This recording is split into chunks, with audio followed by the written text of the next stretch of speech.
Bonjour à tous. Je voudrais commencer par remercier Liège Créative et Madame Buchet de me donner l'opportunité aujourd'hui de parler de nos recherches et en particulier de nos recherches qui concernent l'impact de la pollution sur la santé. Alors très brièvement, donc, je m'appelle Coraline Radermecker, je suis chercheuse postdoctorante chargée de recherche au FNRS dans le laboratoire d'immunophysiologie du professeur Thomas Marichal. Au laboratoire, on s'intéresse surtout à l'immunité, donc au système de défense de notre organisme. Et on se situe au GIGA, donc un des instituts de recherche de l'Université de Liège, qui se situe juste à côté du CHU. Alors, entrons directement dans le vif du sujet.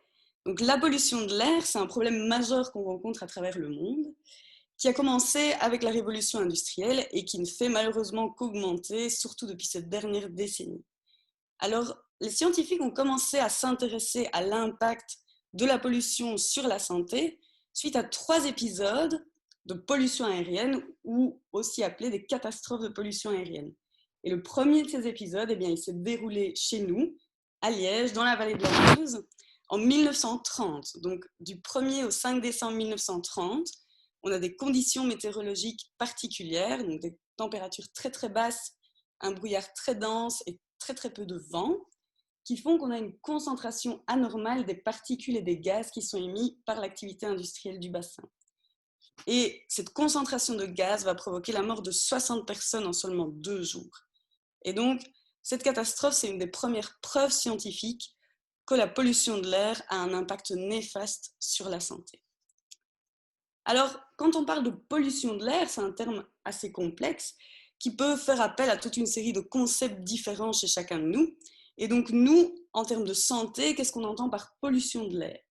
Eh bien, nous, on entend un mélange de particules et de gaz qu'on retrouve dans l'air et qui ont un effet néfaste sur notre santé. Alors, de quoi est composé ce mélange? Eh bien, de ce qu'on appelle des PM10 et PM2,5. Donc, PM, c'est l'abréviation de Particulate Matter. Donc, ce sont des particules de 10 microns, donc d'une taille de 10 microns ou 2,5 microns. Alors, pourquoi la taille de ces particules nous importe tant?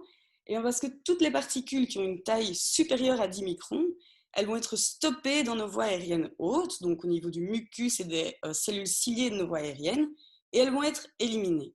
Par contre, toutes les plus petites, elles vont rentrer profondément dans le poumon, peut-être même jusqu'aux alvéoles, donc qui est l'endroit d'échange de l'oxygène entre le milieu, entre l'air qu'on respire et notre sang. Et donc là, ils peuvent provoquer des dégâts beaucoup plus importants. Alors, au niveau des gaz, on parle surtout de l'ozone, du dioxyde d'azote, du monoxyde de carbone et du dioxyde de soufre. Alors, quelles sont les sources de ces particules et de ces gaz? Eh bien, elles peuvent être d'origine naturelle, tout ce qui est éruption volcanique, tempête de sable, l'érosion, émission par les végétaux, ou bien résulter de l'activité humaine, comme par exemple l'activité industrielle, les pratiques d'agriculture, le transport, le trafic urbain et tout ce qui est combustion des énergies fossiles. Alors, quel est concrètement l'impact de cette pollution sur notre santé en termes de chiffres? Eh bien, d'après l'Organisation mondiale de la santé, on considère qu'actuellement, chaque année, on a plus ou moins 7 millions de morts prématurées qui sont dues à la pollution de l'air. Donc on considère que la pollution de l'air, c'est un des facteurs de risque majeur environnemental pour notre santé. Alors, ces décès, ils sont répartis un petit peu partout à travers le monde, mais bien évidemment, ils sont concentrés principalement dans les zones où on a une activité industrielle très importante, ou dans des zones où malheureusement la qualité de l'air est pas du tout contrôlée et on n'a pas beaucoup de moyens d'avoir une qualité de l'air bonne. Alors, qu'est-ce qui cause vraiment ces décès? Eh bien, on a plus ou moins 21% de personnes qui décèdent de troubles respiratoires aigus, comme par exemple d'asthme, 20% d'accidents vasculaires cérébraux, 34% de maladies cardiovasculaires, 19% de maladies des voies aériennes basses, donc qui sont plutôt des maladies chroniques comme la COPD, et 7% de cancer du poumon. Alors, qu'est-ce qu'on peut faire? Quelles sont les solutions qu'on pourrait adopter suite à ce constat qui n'est pas très réjouissant? Eh bien, tout d'abord, il y a toute une série de solutions pour diminuer l'émission de ces polluants et donc diminuer leur concentration, sur lesquels je ne m'attarderai pas trop parce que ce n'est pas vraiment mon domaine. Mais par contre, nous, au niveau de la recherche, on peut essayer de comprendre comment ces polluants provoquent l'apparition de ces maladies respiratoires, cardiovasculaires, cérébrales, pour essayer d'identifier des cibles thérapeutiques et des traitements pour diminuer, voire empêcher l'apparition de ces maladies suite à l'exposition à des polluants. Et donc, c'est ce que nous avons fait au sein de notre laboratoire et c'est aussi un axe de recherche très important chez l'équipe du professeur Didier Cataldo. Et donc, nous avons investigué comment l'ozone favorise l'apparition de l'asthme, car en effet, l'ozone, il induit plus ou moins 14% des nouveaux cas d'asthme. Et d'un autre côté, l'équipe du professeur Didier Cataldo, eux, ont investigué comment l'ozone favorise l'apparition de métastases au niveau du poumon. Et donc, on s'intéresse vraiment aux mécanismes par lesquels l'ozone favorise l'apparition de ces maladies. Alors, je vais commencer par un petit rappel sur l'ozone, parce que quand on parle d'ozone, ça peut un peu prêter à confusion. Alors, l'ozone, c'est un constituant naturel de l'air au niveau de la stratosphère, donc de 10 à 50 km d'altitude. Et donc, cette ozone, c'est ce qui constitue la couche d'ozone, qui est très importante pour nous, puisqu'elle nous protège des rayons nocifs du soleil. Par contre, on a aussi de l'ozone qui résulte de l'activité humaine, donc de l'industrie, du trafic, etc., beaucoup plus proche de nous, entre 0 et 10 km d'altitude, dans la troposphère. Et cet ozone, par contre, il peut être néfaste pour notre santé. Alors, comment est-ce qu'il est formé, l'ozone? Il est formé lorsqu'on a une présence de composés organiques volatiles qui viennent de l'industrie, du trafic, etc., en présence de dioxyde d'azote, et quand ces deux composés sont excités par des rayons du soleil. On a formation d'ozone. Et donc, c'est pour ça qu'on entend souvent parler de pic d'ozone dans des journées très ensoleillées, parce qu'il faut du soleil pour former de l'ozone.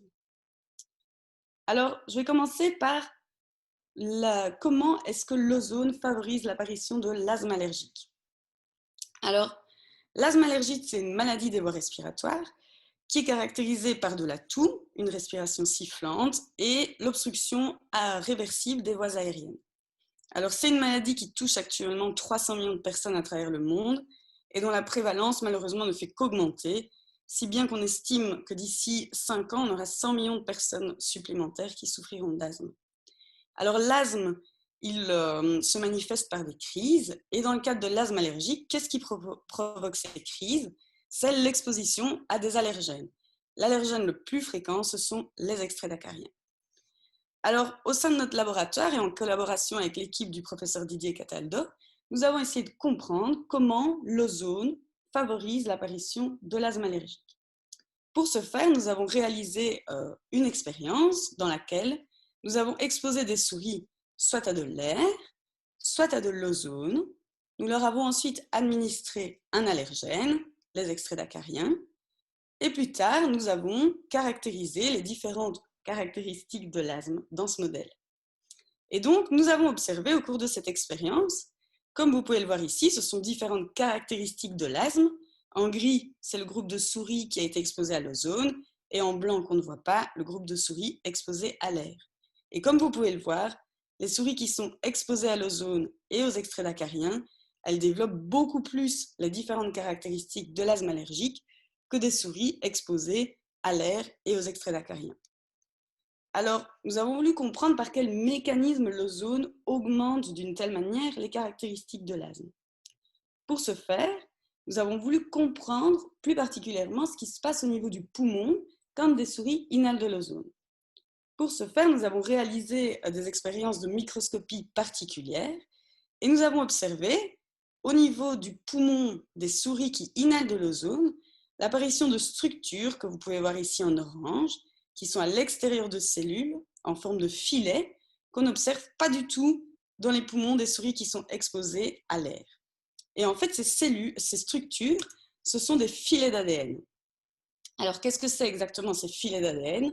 Eh bien, en fait, ce sont des cellules de notre système de défense, qu'on appelle les neutrophiles, qui rentrent dans le poumon et qui crachent littéralement leur ADN dans le milieu qui les entoure pour former des filets qui, normalement, ont pour but premier de capturer des agents pathogènes, comme des bactéries, des parasites. Mais ici, dans le cadre de l'ozone, manifestement, ces cellules libèrent leur filet d'ADN d'une manière un peu aberrante. Alors, nous avons voulu investiguer le rôle de ces filets d'ADN dans l'induction de l'asthme allergique par l'ozone. Et donc, pour répondre à cette question, nous avons répété notre expérience, mais cette fois, les souris qui sont exposées à l'ozone ont été traitées avec des molécules qui permettent d'inhiber la formation de ces filets ou de détruire ces filets une fois qu'ils sont libérés dans le poumon. Et au cours de cette expérience, nous avons observé que lorsqu'on empêche la formation de ces filets, eh bien, les souris qui inhalent de l'ozone et qui reçoivent des extraits d'acariens, eh bien, elles montrent une forte diminution des différentes caractéristiques de l'asthme, contrairement aux souris qui inhalent l'ozone sans recevoir ces inhibiteurs. Donc, l'ozone favorise l'apparition de l'asthme via la libération de ces filets d'ADN dans le poumon. Alors, de leur côté, l'équipe du professeur Didier Cataldo ont investigué comment l'ozone favorisait l'apparition de métastases au niveau du poumon. Alors, pour répondre à cette question, ils ont également réalisé des expériences avec des souris. Et donc, ils ont exposé des souris à de l'ozone, auxquelles ils ont injecté des cellules tumorales. Et ils ont ensuite vérifié la dissémination de ces cellules tumorales au niveau du poumon et la colonisation du poumon par ces cellules. Et donc, la formation de métastases au niveau du poumon. Alors, comme vous pouvez le voir ici, en utilisant une caméra particulière donc, qui permet de visualiser les cellules tumorales au niveau des poumons des souris. Ici au-dessus, ce sont deux souris qui reçoivent de l'air et les cellules tumorales. Et en dessous, des souris qui inhalent de l'ozone et qui reçoivent les cellules tumorales. Et vous pouvez voir que les souris qui inhalent l'ozone, eh bien, elles montrent une colonisation beaucoup plus rapide du poumon par les cellules tumorales et beaucoup plus importante, comme on peut le voir ici, aussi sur le graphique. Donc, l'ozone, il favorise vraiment l'apparition de métastases au niveau du poumon. Alors, dans leur étude, ils ont également investigué ce qui se passe exactement au niveau du poumon lorsque les souris sont exposées à l'ozone en utilisant à nouveau cette technique de microscopie particulière. Et ils ont également observé l'apparition de ces filets d'ADN au niveau du poumon des souris exposées à l'ozone, contrairement à ce qu'on observe au niveau des poumons des souris exposées à l'air. Et du coup, ils ont également investigué le rôle de ces filets d'ADN dans l'induction de métastases pulmonaires par l'ozone. Donc, ils ont réalisé à nouveau leurs expériences, mais ils ont traité les souris exposées à l'ozone qui reçoivent les cellules tumorales avec des inhibiteurs de ces filets d'ADN. Et ils ont observé, comme vous pouvez le voir ici, des souris qui sont exposées à l'ozone qui reçoivent les cellules tumorales mais qui n'ont pas d'inhibiteurs de filets d'ADN. Et en dessous, si ces mêmes souris sont traitées avec des inhibiteurs de filets d'ADN, on voit qu'on a une forte diminution, voire même une disparition de la formation de ces métastases au niveau du poumon. Donc, en conclusion, nous avons montré avec l'équipe du professeur Didier Cataldo que l'ozone, il induit la formation de filets d'ADN au niveau du poumon et que ces filets d'ADN, ils favorisent l'apparition d'une part de l'asthme allergique et d'autre part, ils favorisent la formation de métastases au niveau du poumon. Et donc ces filets d'ADN, ils constituent vraiment une cible thérapeutique très très intéressante pour traiter tout ce qui est induction de maladies pulmonaires suite à l'exposition, par exemple, à l'ozone. Alors, ces deux études, elles ont été publiées l'année passée, l'une dans Thorax et l'autre dans Nature Immunology, si vous voulez aller un petit peu plus loin. Et avec ceci, je vous remercie pour votre attention.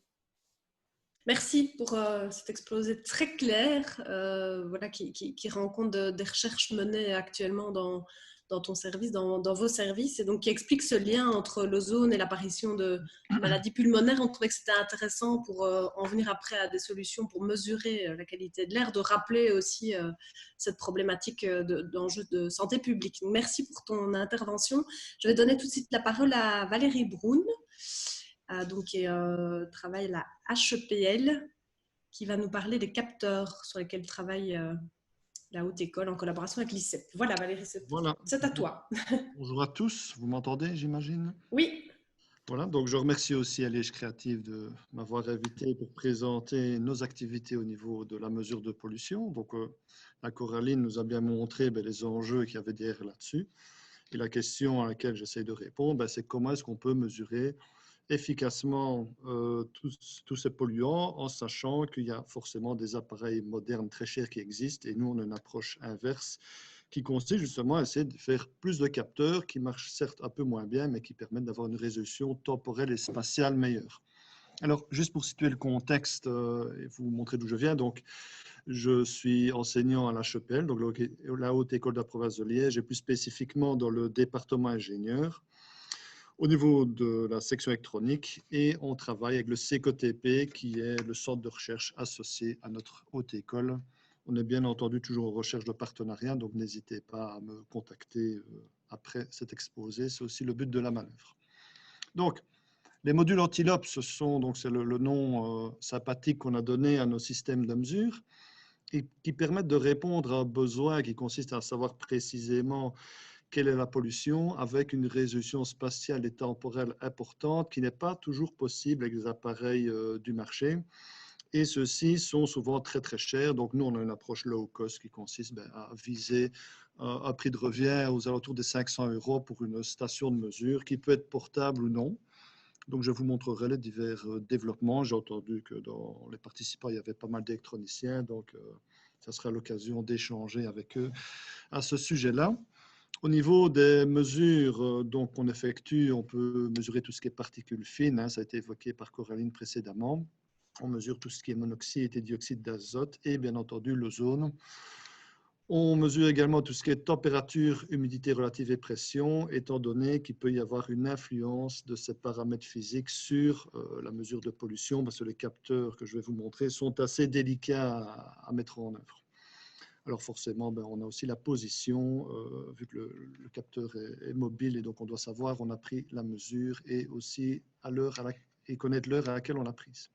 Alors, pour vous montrer un peu les capteurs qu'on utilise, on ne développe forcément pas le capteur à proprement parler, mais toute l'interface électronique qui est autour pour rapatrier les données, soit qui sont rapatriées en local sur carte SD, ou on a des versions aussi sans fil via réseau GPRS ou via Bluetooth. Et là, vous avez un exemple de capteur Sensirion qui mesure les particules fines avec une gamme de mesures quand même largement étendue. Et le principe physique derrière est assez simple. Donc, c'est une source lumineuse qui va être mesurée et selon la concentration en particules fines, on va voir une variation de la lumière reçue qui est à l'image de la concentration en particules fines. Ce capteur, lui, est assez facile à utiliser, mais là où le bas blesse, j'aurais tendance à dire, c'est avec les capteurs de gaz électrochimiques pour mesurer justement les ozones et les oxydes d'azote. Donc, vous avez des capteurs électrochimiques, comme vous pouvez le voir ici sur la petite image. Alors, ces capteurs sont low cost. Il y a forcément des méthodes pour mesurer ces gaz-là de manière très précise, mais on arrive directement à des prix de revient très, très importants. Et donc là, je répète l'idée de faire l'inverse. Donc, ces capteurs-là ont hélas comme gros désagrément d'être compliqués à utiliser. Ils vieillissent. Ils ont aussi un offset et un gain, comme je vais vous le montrer par la suite. Ils ont une dépendance avec la température, voire carrément une interférence avec d'autres polluants. Donc, voilà, c'est très délicat à prendre en œuvre. C'est pour ça qu'il faut une électronique dédicacée. Bon, le principe chimique est représenté de manière très schématique ici, mais grosso modo, vous avez une électrode qui ressort un courant qui est proportionnel à la concentration du gaz qui est mesuré. Alors, pour montrer un peu l'historique, donc le premier prototype, hein, les électroniciens aiment bien voir ce genre de choses, donc une électronique classique proposée par le fabricant des capteurs, et nous on a développé donc chez nous à HEPL toute l'électronique qui permet de passer d'un premier prototype à une version 3 que vous voyez ici, qui est la version finale de l'Antilope, qui pour le moment est utilisée en province de Liège par des volontaires qui se baladent avec pour mesurer la pollution. Et donc qui mesure tous les composants de pollution que j'ai évoqués précédemment. Donc ça, c'est l'Antilope en version 3. Alors, pour vous montrer les mesures que l'on fait, donc je vais vraiment m'accentuer sur les mesures en laboratoire, et puis Fabien, on va parler des mesures prises in situ avec nos appareils et d'autres appareils, bien entendu. On voit tout de suite le problème. vous remarquez que ces capteurs sont extrêmement bruités. Donc, il ne faut pas espérer avoir comme un capteur de température quelque chose de précis et qui ne varie pas. Il y a énormément de bruit sur ces mesures, ce qui veut dire que du traitement de signal, qu'il se fasse de manière digitale ou analogique, est nécessaire pour pouvoir retirer de l'information. Donc, ce n'est pas tant la mesure au temps X est importante, c'est quand même une certaine intégration au cours du temps, voire de l'espace qui est important. Donc, on n'arrive quand même pas à avoir une résolution spatiale et temporelle comme on pourrait l'espérer malgré tout. Alors, donc on voit qu'il y a un bruit quand même assez important. Bien entendu, au niveau des traitements très simples, une moyenne glissante sur une minute nous permet bien évidemment de réduire de manière drastique le bruit. Mais néanmoins, on le voit, c'est que si on compare une mesure faite avec une électronique dédicacée à ça et la nôtre, on voit qu'il y a une différence malgré tout. Or, cette différence, elle est intrinsèque au capteur. Ce qui veut dire que chaque fois que vous achetez un capteur de ce type-là, il est avec un gain et un offset intrinsèque qui doit être compensé de manière logicielle par la suite et qui est donc mesuré en usine et qui justifie le coût parce que malgré que je parle de low cost, chaque capteur coûte une soixantaine d'euros néanmoins. Donc, si vous avez 3 polluants à mesurer, vous êtes à 180. Donc, ça, il faut quand même bien s'en rendre compte. Mais néanmoins, à force d'utiliser ce genre de capteur, ben, il y a un systématisme qui commence à s'apprendre. Donc, on arrive à corriger ce type de capteur. Une petite mesure, par exemple, en extérieur, c'est la seule que je vous montrerai, qui permet de comparer malgré tout des courbes. Donc, vous avez en rouge des capteurs électrochimiques avec l'électronique faite par le fabricant. En bleu, vous avez la mesure faite par notre institut. Et vous avez, j'ai mis la vraie valeur qui est faite avec un mesure de gaz professionnel. Donc, on voit tout de suite qu'on a quand même les courbes qui se suivent, mais on voit que quand on est très bas au niveau des concentrations, on se retrouve avec des différences importantes. Alors pourquoi? Parce que ces capteurs de gaz à la base sont faits pour plutôt faire de la détection de gaz, pour de l'alarme, pas forcément pour de la mesure. Donc nous travaillons très bas au niveau de l'échelle d'utilisation de ce type de capteur, ce qui rend la mesure délicate. Et donc, je répète, le traitement derrière est vraiment important. Alors, notre famille d'antilopes, elle s'agrandit. Hein, donc, l'antilope que je vous ai présenté, c'est l'antilope version 3, mais on a 4 autres qui sont en cours de développement ou fini. Il y a la Saiga, qui est une version fixe de notre antilope et qui permet de rapatrier les données en GPRS et surtout qui comporte une électronique de mesure beaucoup plus précise qui permet vraiment d'avoir des très bons résultats. Une autre version est l'Oryx.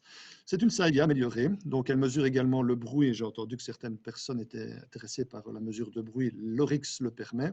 Et on mesure également avec des capteurs de type MOX qui sont des capteurs d'une autre génération et qui sont en cours d'évaluation pour le moment. On a également l'Impala comme la voiture, donc justement parce que cette Impala permettra de mesurer la pollution émise par les véhicules, mais c'est en cours de développement pour le moment. Et comme nous sommes dans une école à HEPL, nous avons aussi une version éducative pour nos étudiants qui travaillent aussi dans la mesure de pollution et qui s'apprennent l'électronique de cette manière-là. J'ai ici des petites photos pour les électroniciens. Mais bon, pour ceux qui ne sont pas électroniciens, comme je dis toujours, l'électronique, tout se ressemble. Vous avez, voilà, un exemple de ce qui est développé pour le moment, à part l'Impala qui est seulement en cours. Alors, pour montrer les derniers tests qui ont été réalisés en cuve, donc en rouge, vous avez la consigne qui a été émise au niveau du gaz qui est injecté au niveau de la cuve, et puis en bleu, nous avons le suivi de la mesure faite avec notre électronique. Et on voit qu'on suit quand même pas mal la vraie mesure, avec certes des différences qui sont quand même intrinsèques à ce type de capteur. Hein. Donc, je répète, il y a quand même une précision, une résolution qui est discutable et il faut bien s'en rendre compte avant de déployer ce type de capteur. Donc, ça, c'était pour le NO et puis ici, pour le NO2. Alors, je vais vous présenter, pour finir, 3 petites mesures particulières qu'on a faites, notamment certaines qui se font en intérieur. On mesure la pression. Alors, vous remarquez que vous avez des pics ici. Donc, on se retrouve aux alentours des 100 000 pascal, hein, donc la pression atmosphérique, avec des petits pics vers le haut, vers le bas. Ça, c'est tout simplement des ouvertures de portes. Hein. Donc, on a quand même une sensibilité assez importante avec les capteurs qu'on utilise qui permettent de voir ce genre de choses. Alors, on n'est forcément pas du tout dans le cadre de la mesure de pollution ici, mais des objets connectés, etc. Donc, ça pourrait avoir une application pour autre chose. Une autre mesure particulière qui a été prise un mardi, et c'était le mardi, il y a 2 ans, où on mesurait la pollution donc, au niveau des particules fines en 2,5, et vous voyez qu'il y a un pic qui arrive au tout début d'un mardi, c'était le mardi du Nouvel An. Donc, voilà, dès qu'il y a des feux d'artifice, et pourtant ça a été pris dans le bas de Cointe, il y avait quand même pas mal de pollution qui était générée par ça.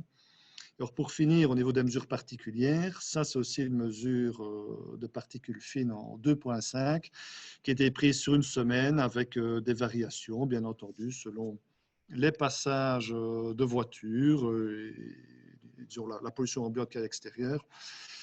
Ce système a été rapatrié justement à mon domicile le 12 octobre vers 16 heures, et puis on voit qu'il y a un pic de pollution en début de soirée. Alors, bien entendu, ce n'est pas moi qui me suis mis à faire des travaux à l'intérieur de ma maison, mais tout simplement, j'ai allumé l'appareil à raclette.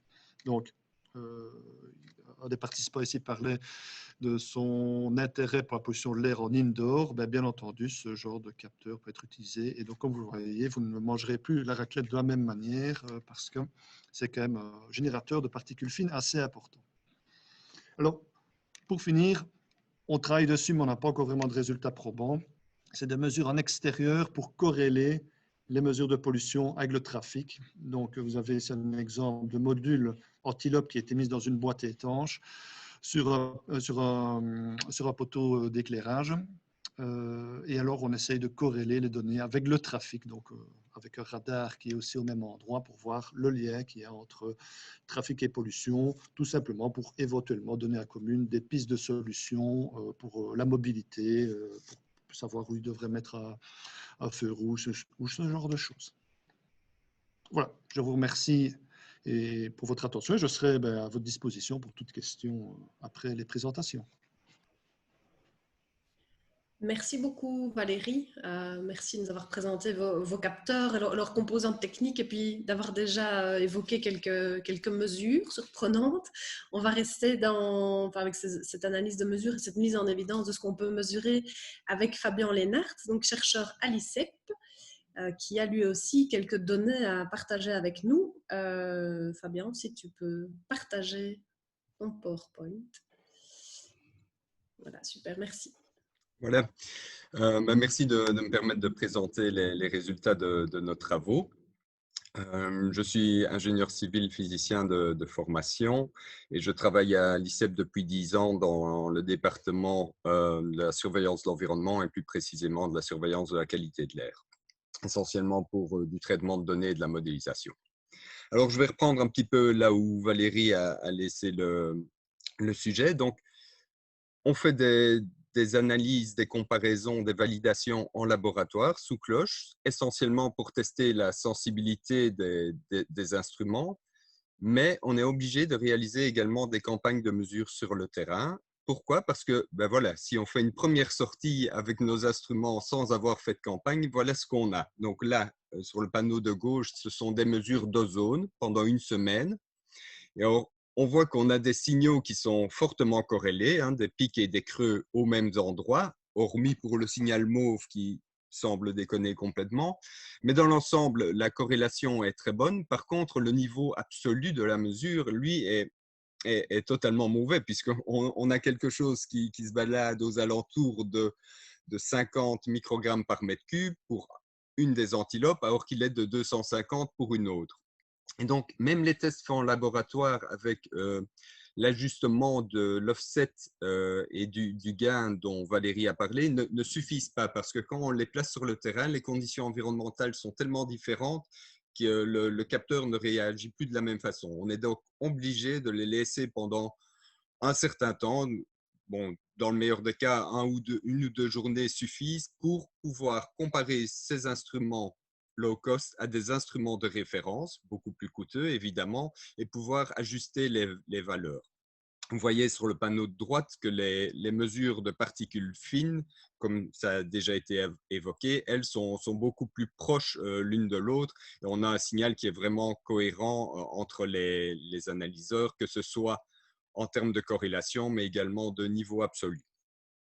Donc, on réalise des campagnes de mesure. Je vais essentiellement vous parler d'une campagne qui s'appelle une démonstration d'équivalence.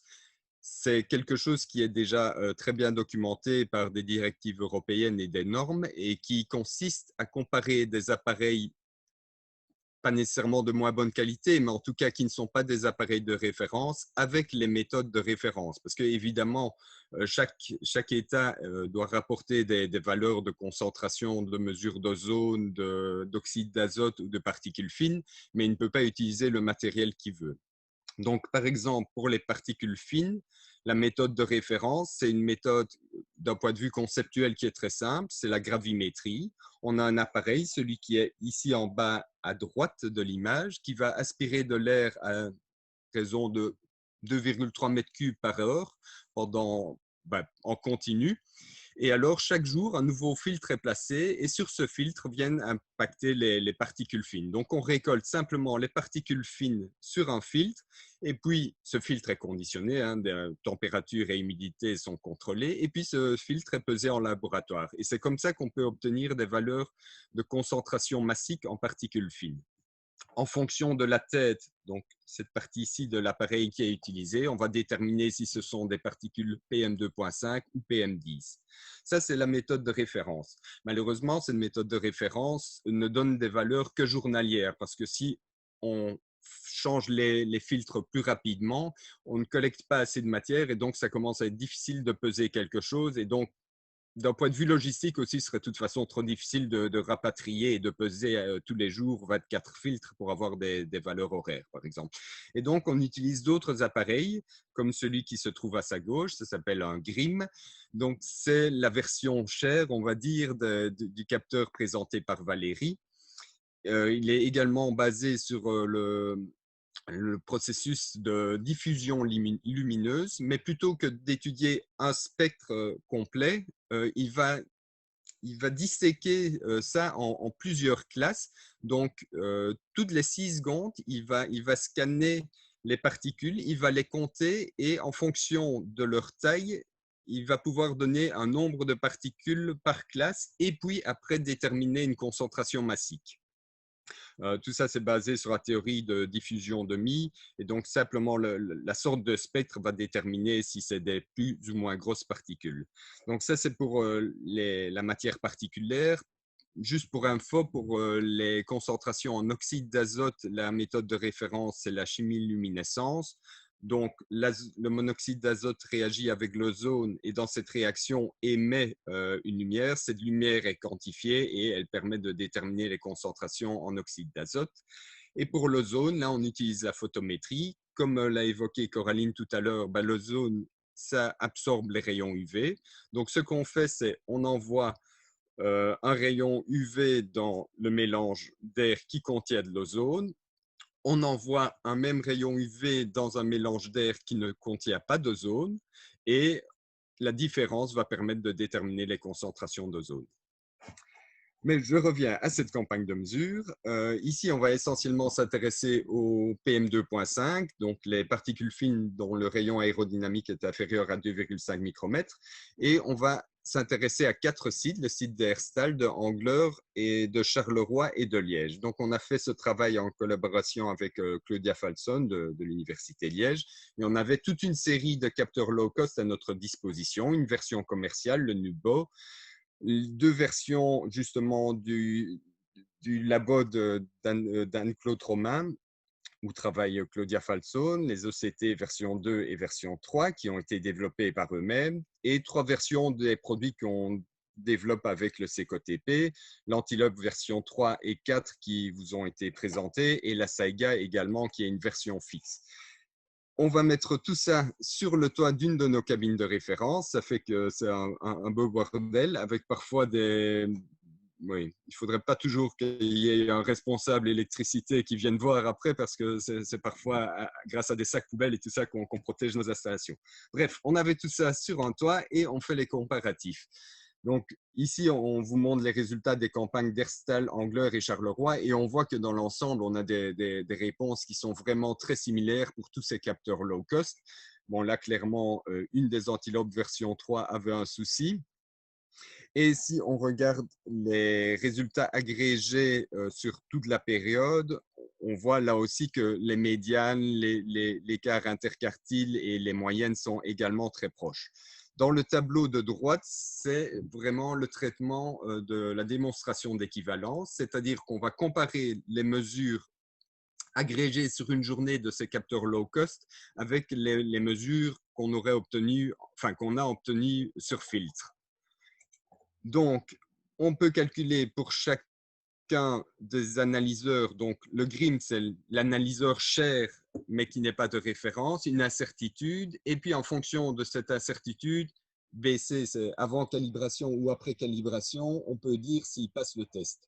Tous les analyseurs où la ligne est en vert, ils passent le test. C'est-à-dire que pour la campagne d'Angler, seul l'analyseur cher fonctionnait du premier coup, les autres ne passaient pas le test d'équivalence, mais après calibration, certains d'entre eux étaient de nouveau valables, par exemple les Saiga et les Nubo. A contrario, quand on a fait les mesures à Charleroi, là, l'appareil cher ne passait pas le test d'emblée, mais après calibration bien, tandis que tous les capteurs bon marché passaient le test. Et ça tient certainement du fait que, du type de poussière qui sont utilisées pour la calibration de ces capteurs low cost. Je vais un petit peu enchaîner. Oh, voilà. Donc, quelles sont les utilisations potentielles de ces capteurs économes? Eh bien, il faut voir deux choses différentes. Aux yeux des directives européennes, en fait, pour la surveillance de la qualité de l'air, on a des surveillances à des points de mesure fixes, on a des mesures indicatives et des estimations objectives. Par exemple, dans une zone densément peuplée, on est obligé d'avoir des mesures fixes qui doivent rencontrer un certain objectif de qualité. Si la zone est beaucoup moins densément peuplée, on peut se contenter de mesures indicatives. Donc, pour vous donner un ordre d'idée, la certitude relative étendue peut être inférieure à 50% pour les mesures indicatives, 25% pour les mesures fixes. Et pour les estimations objectives, on peut avoir des erreurs relatives de l'ordre de 100%. Et ça concerne des zones où on sait qu'on n'a jamais eu de dépassement et qui sont très peu densément peuplées. Par contre, aux yeux des organes scientifiques, il y a tout un grand nombre d'applications qui sont possibles. Il y a évidemment les recherches dans les sciences de l'atmosphère, la conformité de la qualité de l'air, là on rejoint la vision de la directive européenne, la gestion de la qualité de l'air, typiquement une ville voudrait améliorer un petit peu la qualité de l'air dans sa zone, elle pourrait utiliser des capteurs low cost, par exemple le long de ses axes de trafic pour avoir une meilleure connaissance des niveaux et de façon beaucoup plus, avec une meilleure résolution spatiale, parce que souvent, on manque un petit peu de points de mesure. On peut aussi utiliser ça pour faire de l'information de la population et des sciences citoyennes, et c'est également un proxy pour l'étude de l'exposition à la pollution atmosphérique. Nous, à l'ICEP, on a eu, je suis désolé, il y a une collègue qui essaie de m'appeler, voilà, c'est coupé. À l'ICEP, on a utilisé deux approches. D'une part, celle de l'exposition personnelle. Pourquoi ce projet-là est né? Tout simplement parce que quand on entend les chiffres cités par Coraline, on a 7 millions de morts prématurées dans le monde et environ 10 000 en Belgique. Et ça semble vraiment, enfin moi en tout cas, ça me semblait être énorme comme chiffre. Et puis quand on décortique un petit peu les choses, on voit que pour la répartition pays par pays de cette population, on utilise des cartographies qui ont une résolution spatiale qui est loin d'être idéale. Et donc, ça fait, par exemple, l'hypothèse que la personne est tout le temps chez elle, parce qu'on se base sur les densités de population, mais de là où les personnes habitent et pas nécessairement là où elles sont pendant leur journée. Et donc, l'intérêt d'avoir un moyen portable, c'est de pouvoir mieux évaluer l'exposition personnelle en sachant quel pourcentage du temps de sa journée il passe à l'intérieur ou à l'extérieur, par exemple dans le trafic, quel est le micro-environnement et surtout quelles sont les concentrations dans le trafic ou à l'intérieur. Typiquement pour les particules fines, on va avoir des concentrations qui sont vraiment très très faibles à l'intérieur et dès qu'on va se retrouver dans la circulation, les pics vont monter, mais si ça monte pendant 5 minutes, à moins que ce soit vraiment des valeurs très, très, très élevées et qu'il y ait un problème aigu, a priori, ça ne va pas nous exposer à une très grande dose de pollution. Donc voilà, là, vous voyez les deux instruments qu'on utilise, l'Antilope et l'Labs qui mesurent le black carbone. Je passe à la suivante. L'autre approche que nous avons, c'est le projet microcapteur, où là, on va essayer de démultiplier les points de mesure. Donc, actuellement, le réseau de surveillance de la qualité de l'air, c'est 24 stations, 25 stations, toutes ne sont pas publiques, qui sont réparties de la façon suivante sur le territoire wallon. Avec le nouveau projet de la ministre Tellier, eh bien, chaque commune va disposer de son propre système de mesure basé sur la SAIGA. Donc, vous voyez évidemment que la couverture est nettement plus importante. J'enchaîne directement alors sur les implications, l'impact du confinement sur la qualité de l'air. Tout d'abord, pour dire qu'on n'est pas tous logés à la même enseigne. L'Organisation mondiale de la météorologie, qui utilise vraiment beaucoup les mesures faites par avion, manquait évidemment de données pendant cette période. Vous voyez la situation au 31 janvier et là, le 4 mai, bon, ça reprend un petit peu, mais il y a quand même beaucoup moins de points de vol. Nous, à l'ICEP, on a pu assurer le travail habituel et donc on a des mesures assez complètes pour la période de confinement. Une image que vous avez certainement vue en début de confinement, c'était la diminution, on disait, de la pollution atmosphérique. C'est pas tout à fait ça, c'est plus représentatif des émissions de polluants que de la concentration en polluants elle-même. De plus, ces images satellitaires, le satellite, il s'est isolé en partie la colonne d'air qui visualise, mais là, par exemple, c'est toute la troposphère. Et la troposphère, grosso modo, c'est 10 km de hauteur. Donc, on ne sait pas si cette concentration très élevée est à 3000 mètres, elle n'impacte pas directement la qualité de l'air au niveau humain. Donc, aux yeux de la directive européenne, c'est les 6 premiers mètres qui sont intéressants. Donc, quand on est à 3000, évidemment, on est déjà bien loin du range. Alors, on a utilisé toutes les mesures qui étaient disponibles à l'ICEP dans le réseau télémétrique. Et ici, vous avez les 3 situations. Avant le confinement, du 27 janvier au 15 mars. La situation intermédiaire, c'est durant le confinement. C'est cette semaine également, du 16 mars au 3 mai. Et en bas, nous avons la situation post-confinement où on a également gardé cette semaine. Vous voyez que pré-confinement, en 2020, on a déjà des valeurs qui sont bien plus basses que les années précédentes. C'est extrêmement lié à la météorologie qui était très favorable à la dispersion des polluants. Il y avait des événements pluvieux importants et c'était également une période très venteuse. Et comme vous le rappelez aussi, en période de confinement, on a eu par contre du beau temps et donc les conditions étaient moins favorables à la dispersion des polluants parce qu'il faisait ensoleillé, peu humide. Et qui dit peu humide et peu pluvieux, dit évidemment moins de lessivage de l'atmosphère et donc des concentrations plus élevées.